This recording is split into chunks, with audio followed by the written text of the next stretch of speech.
Pinabulaanan ng Philippine National Police ang mga paratang na itinanim lamang ang mga ebidensya sa operasyon ng Criminal Investigation and Detection Group sa bahay ni Ozamis Mayor Reynaldo Paruhinog noong linggo ng umaga. Ito ang hataw na balita ni Mon Hocson. Hindi totoong fabricated o planted ang mga ebidensya na nakuha sa bahay ng mga Paruhinog nang salakayin ito ng PNP CIDG noong linggo. Ayon kay PNP Chief Ronald De La Rosa, nakakuha ng M79 rifle, malaking halaga ng pera at shabu sa mismong bahay ng mga Paruhinog sa Ozamis. Nanindigan din ng PNP na wala silang nalabag sa pag-i-issue ng search warrant. Every time is a legal time to serve search warrant.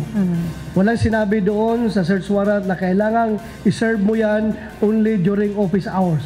Subalit kinuwestiyon ng head ng legal counsel ng pamilya Paruhinog ang pagkakasira o mano ng CCTV footage sa bahay ng mga ito. Hindi, tingnan natin yung CCTV. O katulad yan, sasabihin nila nanlaban. Hindi ba magandang depensa na nandoon makikita sa CCTV? Bumubunot si Mayor Paruhinog ng barel, di ba? O nakikipagbarilan siya. Pero bakit ikinubli yun? Kahapon ay sumailalim sa proper booking procedure si Ozamis City Vice Mayor Nova Princess Paruhinog at kapatid nito na si Reynaldo Paruhinog Jr. Kabilang ang pamilya Paruhinog sa listahan ni Pangulong Duterte ng mga personalidad na sangkot sa kalakalan ng iligal na droga.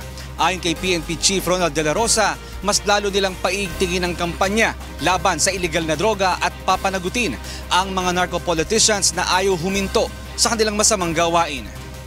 Mula sa Camp Crame, ako si Mon Hocson, humahataw sa balita.